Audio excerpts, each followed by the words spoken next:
चलो एक सवाल बहुत अच्छा है, ये भी शायद कांस्टेबल में आया हुआ है। वह कौन सी संख्या है जिसमें 16 से गुणा करने पर उस संख्या में 225 की वृद्धि हो जाती है? वह कौन सी संख्या है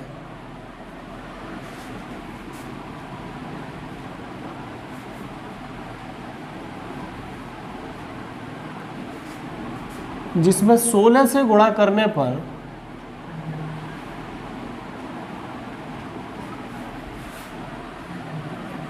225 की वृद्धि हो जाती है? जैसा सवाल आपसे कह रहा है वह कौन सी संख्या है, तो आप थोड़ी देर के लिए इसे क्या मान लें, x। इसमें आपको सवाल ने अगली लाइन क्या कहा, 16 से गुणा करने पर, तो वह संख्या क्या हो गई, 16x। भाई जैसा जैसा सवाल कह रहा है वैसा वैसा करो। वह कौन सी संख्या है अर्थात x, क्योंकि उसने कौन में डाल दी, जिसमें 16 से गुणा करने पर उन्हें कि 16x पर 225 की वृद्धि हो जाती है। यानी रिजल्ट क्या हो जाता है, ये 225 कब बढ़ जाता है, किससे बढ़ जाता है, उस संख्या से बढ़ जाता है। किससे बढ़ जाता है, वह कौन सी संख्या है जिसमें 16 से गुणा करने पर यानी 16x कर देने पर वह संख्या उस एक पुरानी संख्या से कितनी बढ़ गई, 225।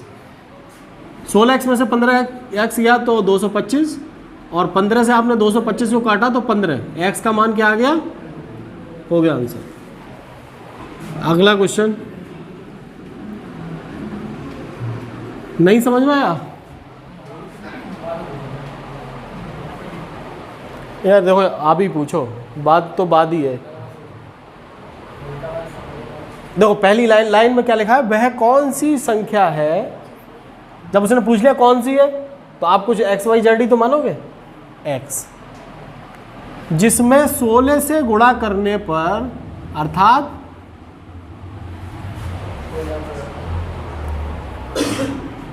पर 225 की वृद्धि किससे पता चलेगी,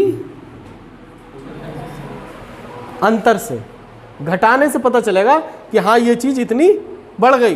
तो किस में से किसको घटाओगे, 16x में से x को घटाया तो रिजल्ट क्या हो गया, 225। 15x बराबर 225, x बराबर। भाषा इस सवाल को परेशान कर रही है आपको, और ये सवाल आ चुका है और लोग गलत कर आए। चलो 5p9 प्लस 3r7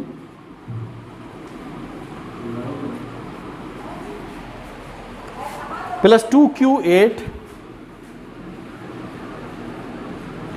बराबर 1114।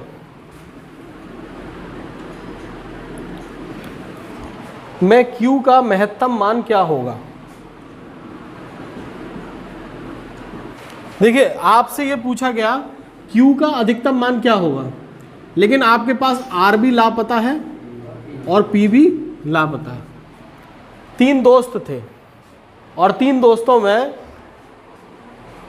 3 दोस्त कहीं किसी शहर जा रहे थे, तो उनने कहा अब अमीर तो कोई नहीं था, तो उनने कि हम में से तू सबसे ज़्यादा अमीर दिखाई देना चाहिए। तो उनने कही तो तुम दोनों सबसे ज़्यादा गरीब दिखाई दो, तभी तो मैं अमीर दिखाई दूंगा। तो उसमें सवाल में पूछा है q का महत्तम मान क्या होगा। अरे q महत्तम या अमीर तभी तो होगा जब p और r गरीब हो जाए, और सबसे ज़्यादा गरीब कौन होगा, जो 0 हो। इसका मतलब है कि ये संख्या 5p9 अपने आप को कहेगी, 3r7 अपने आप को कहेगा, तब कहेगा 2q8 जुड़ेगा और कहेगा 1114। अब हम जोड़ना शुरू करते हैं। 9 7 16 8 24 के 4 हासिल, 5 और 3 8, 8 और 2 10। 10 की जगह क्या खड़ा है, 11। तो इसका मतलब है कि आपका जो मिडिल लाइन है, जो बीच वाली लाइन है, इसका जोड़ क्या है, यहाँ 10 होना चाहिए था, यहाँ 10 होना चाहिए था, लेकिन यहाँ क्या है 11। इसका मतलब जो एक अंक आया है वो कहाँ से आया है, पीछे से आया है। इसका मतलब है ये 11 होना चाहिए। अब या ये दोनों तो 0 हो गए, और ये Q और कैरी का 2 जो पीछे से 2 आया था, Q + 2 = 11, Q बराबर 11 - 2। दिक्कत क्या है, समझने में क्या दिक्कत आ रही है? दिक्कत क्या है, समझने में क्या दिक्कत आ रही है?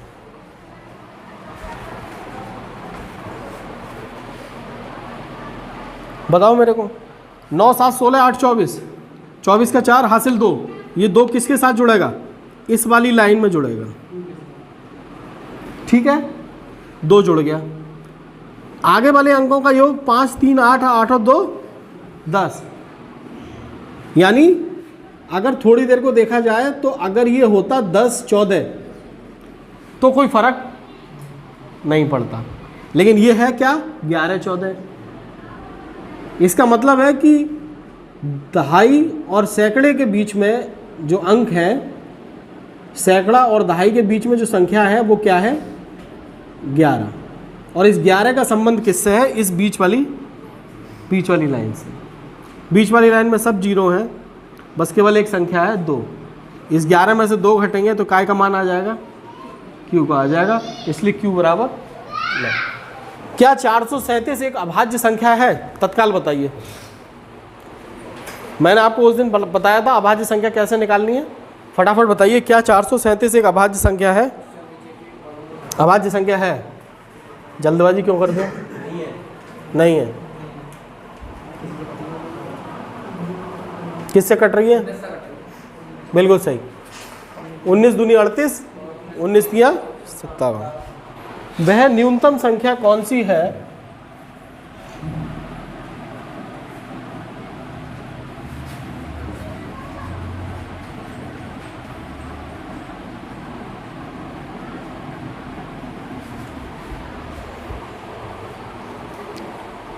जो एक पूर्ण वर्ग हो, जो एक पूर्ण वर्ग हो तथा जिसका एक गुणनखंड 3675 हो। करो भाई लोगों।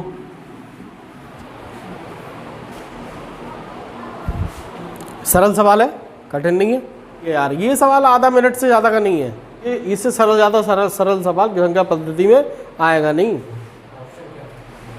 संख्या है कोई, और इस संख्या की खासियत यह है कि ये क्या है, और पूर्ण वर्ग का मतलब क्या होता है, जिसमें सभी संख्याएं कैसी होती हैं, पेयर में बनी होती हैं।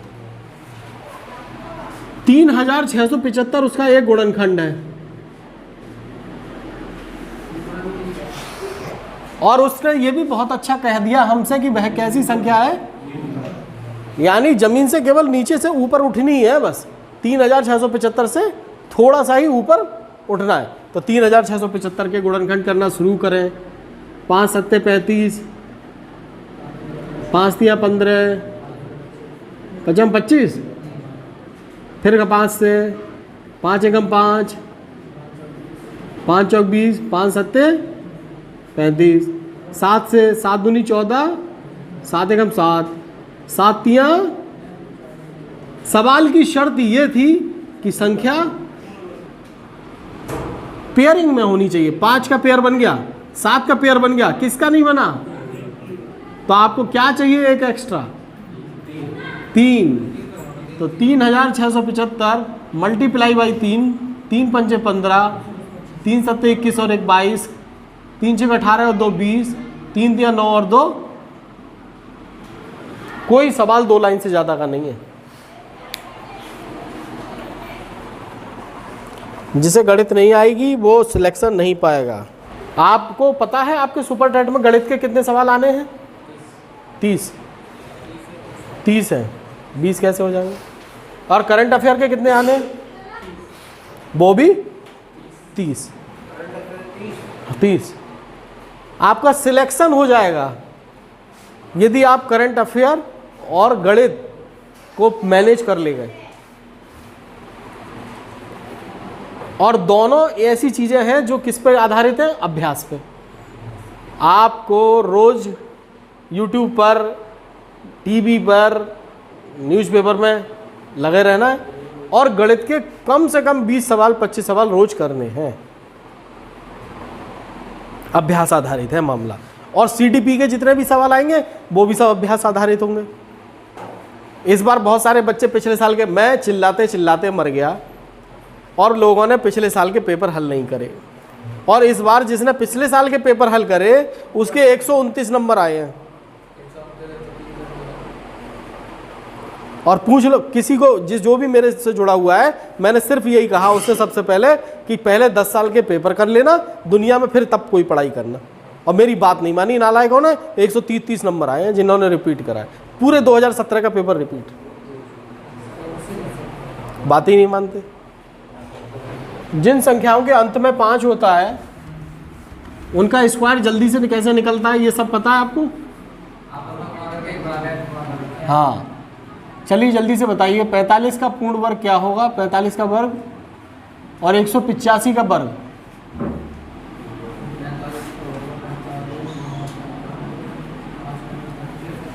देखो इसमें लास्ट वाला जो 5 है उसका तो स्क्वायर कर देते हैं, 25 हो गया। और आगे वाली जो संख्या है उसकी, उससे आगे वाली संख्या से गुणा कर देते हैं। ओके, हाँ 185 है। 185 में 5 का वर्ग क्या हो गया? और 18 की गुणा काहे से करनी है? 18 नंबर कितना आ गया? 300। तो 185 का वर्ग क्या हो गया? तो ये एक आसान चीज है।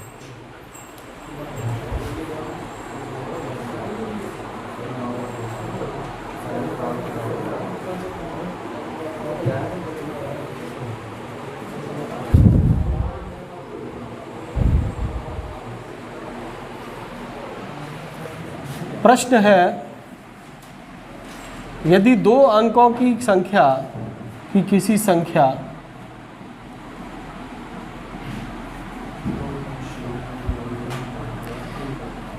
एवं उस संख्या के दोनों अंकों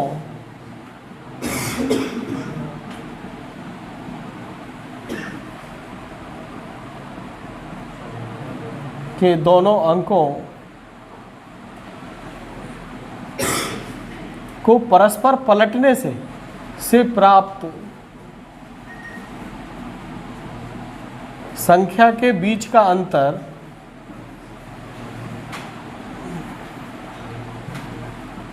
सत्ताईस हो तो दोनों अंकों का योगफल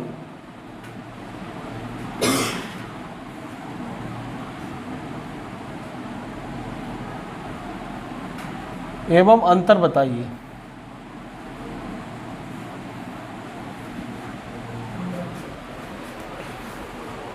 देखिए जब भी ये सवाल आए तो आप अंतर बता सकते हैं। अंतर बराबर है दोनों संख्याओं के बीच का मानों का अंतर, अर्थात 27/9। ये शॉर्ट ट्रिक है इसकी।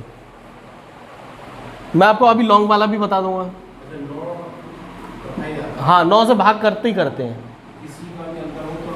हाँ, यदि कोई संख्या के अंक परस्पर पलट रहे हैं और उन पलटे हुए अंकों के बीच के अंतर को सवाल कह रहा है कि 27 है, 54 है, 18 है, और फिर ये पूछ रहा है कि जो संख्याएं पलटी गई उनके बीच का अंतर क्या था, तो आप उनका अंतर निकालने के लिए 9 का भाग करेंगे और आपका आंसर आ जाएगा।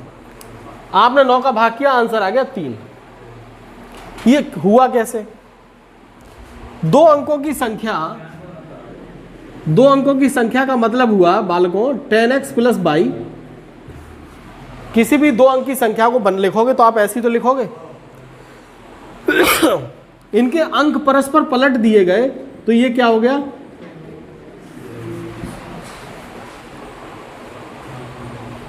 लल्ली 99 को या 93 को क्या लिखा जाएगा? और इसका मतलब 9 गुणा 10 प्लस 3 भी तो हुआ। अगर थोड़ी देर को मैं 9 को x और 3 को y मान लूं तो 10x प्लस y हो गया। इसका मतलब है कि दहाई की किसी भी संख्या को हम 10x प्लस y लिख सकते हैं। और अगर यही सवाल हजार का हो, सैकड़े का होता तो हम सवाल में क्या कर रहे होते, 100x प्लस 10y प्लस 10। तब 3 अंकों से बनने वाली संख्या के लिए हम इस चीज का इस्तेमाल कर रहे होते। और तब वो हमसे कहता कि अंक पलटिए, तो हम पलट रहे होते ऐसे। तब हम ऐसे पलट रहे होते। और पलटने के बाद भी फिर वो हमसे कहता दोनों के बीच का अंतर बताइए, तो हम इसमें से इसको घटा रहे होते। और जब घटा रहे होते तो इससे ये कट रहा होता और 10y में से ये सारे चिन्ह बदल जाते और 10y में से एक y जाता तो 9y हो जाते और z माइनस 10z होता तो ये क्या हो जाता, 9z। और मान लीजिए इस सवाल में अंतर 54 दिया होता तो आप अंकों के बीच का अंतर निकाल लेते, y माइनस जेड बराबर 9 यहां से कॉमन लेते, 54/9 9×6। इस सवाल में भी तो आपको यही करना है, 10x plus y minus 10y plus x करा और ऐसा करने के बाद रिजल्ट क्या था, जब 10x में से एक x घटा तो 9x हुआ और y जब 10y में से घटा तो क्या हुआ, बराबर 27। x माइनस वाई बराबर 27/9, 9×9 आपने देखा यहां भी 9 था, संख्या भले ही 3 थी और यहां संख्या 2 थी तो भी 9 था, इसलिए हम डायरेक्ट क्या करेंगे, 9 से ही भाग कर देंगे। लेकिन इस सवाल में जो इसने ये पूछा, तो आज तक ये सवाल आया नहीं है, लेकिन कुछ सवाल ऐसे आते हैं जिसमें ये लिखा जाता है ज्ञात नहीं कर सकते। आज तक ये सवाल आया नहीं है वैसे, लेकिन अगर कभी भविष्य में ऐसा सवाल आ जाए कि आप योगफल बताइए, तो आप उसमें लिख देंगे कि इसको ज्ञात नहीं कर सकते। बात पक्की?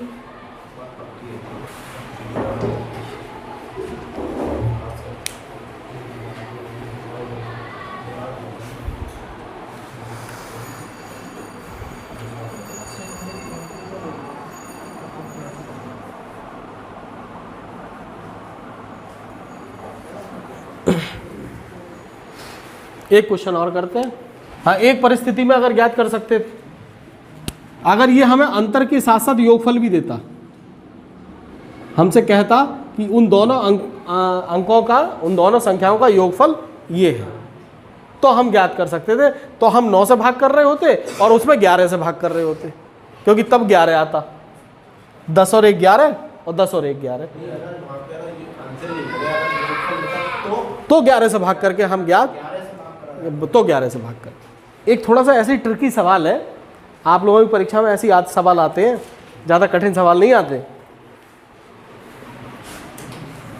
एक संख्या बस आपको उलझाता है पेपर सेटर,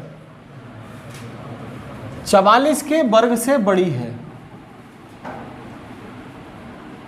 आधे लोगों के प्राण तो ही सूख जाएंगे जब देखेंगे 44 का वर्ग, यहाँ तो 20 से ज़्यादा याद ही नहीं है। एक संख्या 44 के वर्ग से बड़ी है परंतु 45 के वर्ग से छोटी है। और सुनो,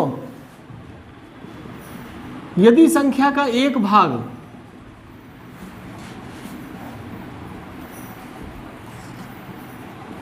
छह का वर्ग है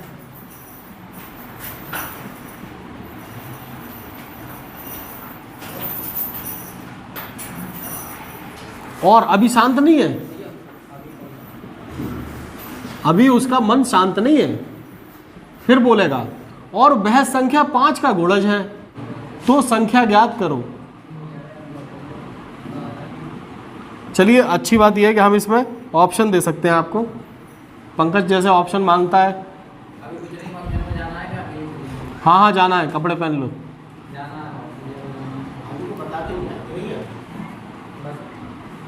सवाल का चौथा ऑप्शन है निर्धारित नहीं किया जा सकता। अच्छा 44 का वर्ग 1936 आया, 44 से बड़ी है, 1936 से बड़ी है, और 45 अर्थात 20-25, अभी तो 45 का वर्ग किया था आप लोगों ने। इन दोनों के बीच में है संख्या। 1936 और 2025 से ये दोनों तो बाहर हो गए, तो इसलिए आंसर तो यही बचा। अच्छा सॉरी चलो 1940 आ रही है। फिर कैसे कर रहा?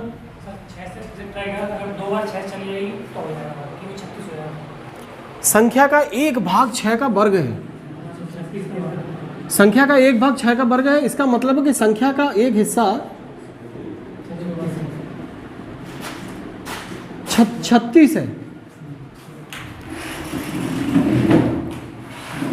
और दूसरी चीज वह 5 का गुणज भी है। सुनो, वह 5 का, यानी उस संख्या का एक हिस्सा 36 भी है और 36 पंजे, क्योंकि वो संख्या 5 का गुणज भी है। इसका मतलब वो 6 का वर्ग के भी साथ है और 5 के भी साथ है।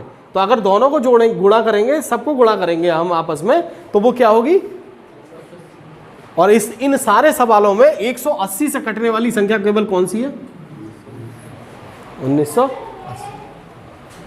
180 गुणा 11 इज इक्वल टू 1980।